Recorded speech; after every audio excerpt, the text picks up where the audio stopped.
तो अभी तक हम लोगों ने देखा कि औद्योगिक क्रांति इंग्लैंड में क्यों हुई, और सबसे पहले जो क्रांति की शुरुआत हुई थी वह वस्त्र उद्योग से हुई थी। यानी वस्त्र उद्योग में सबसे पहले इंग्लैंड में क्रांति हुई थी, क्योंकि वस्त्र उद्योग से संबंधित बहुत प्रकार के आविष्कार हो चुके थे। वहां जो पहला आविष्कार हुआ था वह जॉन के का फ्लाइंग शटल था।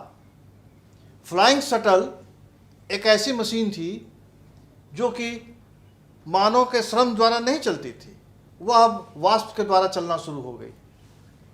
कोयले का और वाष्प का और जल का जो प्रयोग उन लोगों ने किया, इन वैज्ञानिकों ने, और इस प्रयोग करके उन लोगों ने जो आविष्कार किया उसने वस्त्र उद्योग में अभूतपूर्व क्रांति ला दी।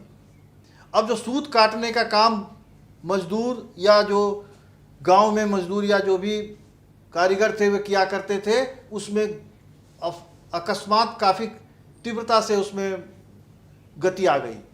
दूसरा हुआ, जेम्स हारग्रीव्स ने स्पिनिंग जेनी बनाया। यह भी सूत काटने की एक उच्च कोटि की मशीन थी। एक मशीन जो भी बना उसका संशोधित रूप इन लोगों ने बनाया। रिचर्ड आर्कराइट ने वाटर फ्रेम या स्पिनिंग फ्रेम बनाया। जल से चलने वाला एक मशीन का आविष्कार इन लोगों ने किया, आर्कराइट ने। क्रॉम्पटन ने म्यूल बनाया।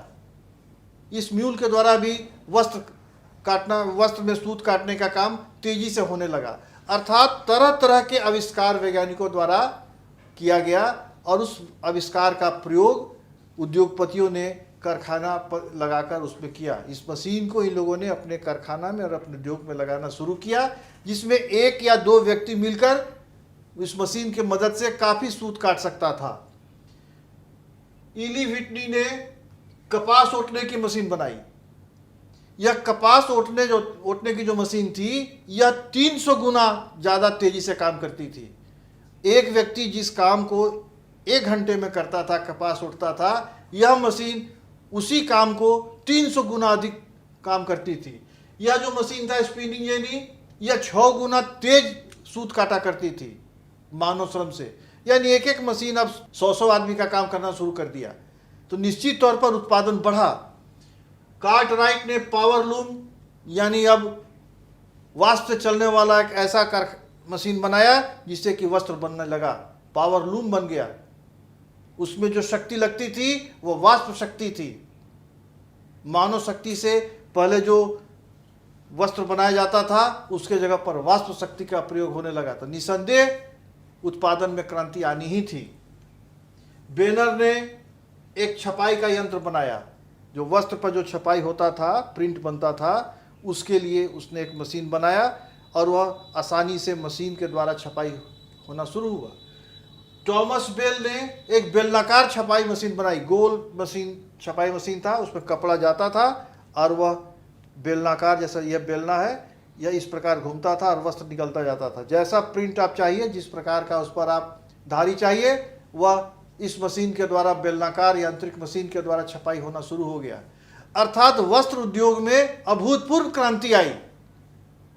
और हमने शुरू में बताया था कि यह क्रांति वर्ग विहीन क्रांति थी। इसमें किसी एक वर्ग का योगदान नहीं था। यह वैज्ञानिक क्रांति हम कह सकते हैं। वैज्ञानिकों का सबसे बड़ा योगदान था।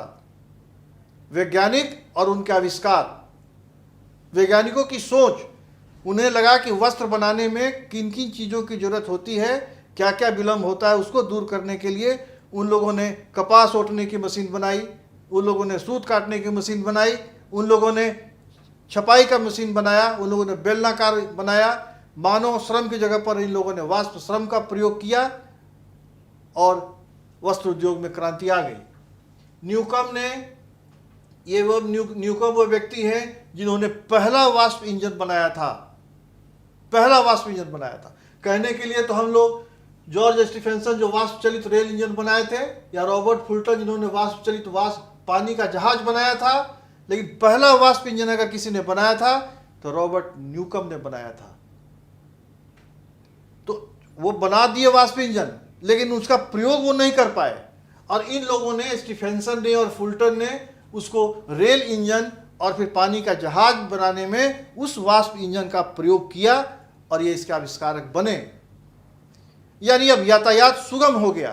रेल के द्वारा, जहाज के द्वारा, जो वाष्प से चल रहा था, जो पहले हवा के द्वारा या फिर चप्पू के द्वारा जो जहाज चलाया जाता था, या पाल के सहारे जो जहाज समुद्रों में यात्रा करती थी,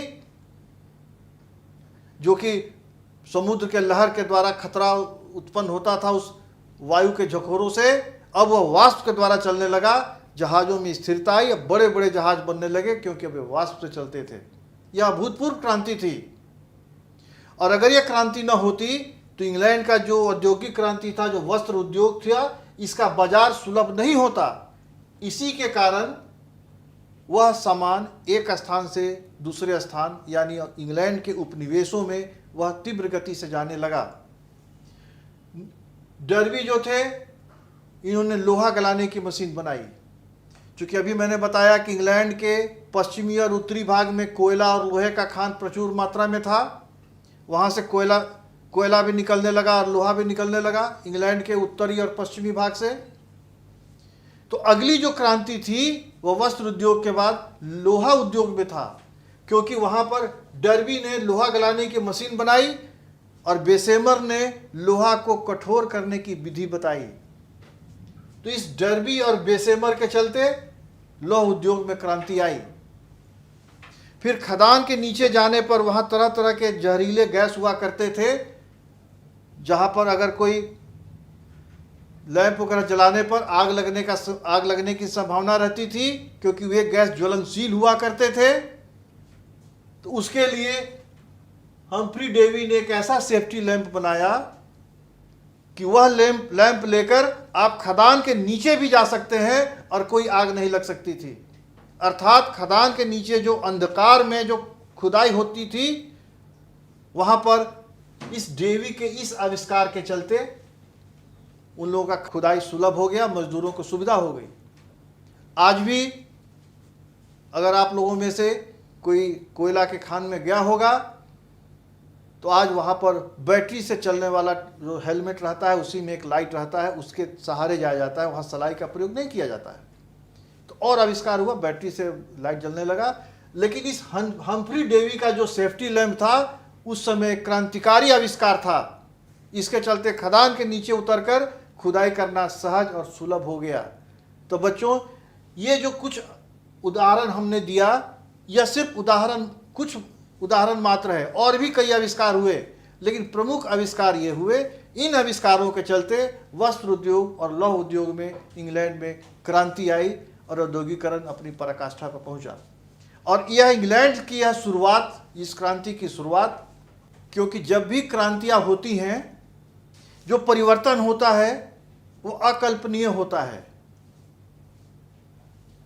रूस की क्रांति हुई, वहां पर निरंकुश जारशाही से साम्यवादी सरकार बन गई। फ्रांस की क्रांति हुई, निरंकुश राजतंत्र से वहां पर प्रजातंत्र, लोकतंत्र की बात होने लगी, हुई भी। लेकिन बाद में फिर वहां पर, चूंकि फ्रांस एक राजनीतिक प्रयोगशाला था, वहां पर एक सरकार हटती थी, दूसरी सरकार आती थी, जो फ्रांस की क्रांति के दौरान हम लोगों ने पढ़ा है।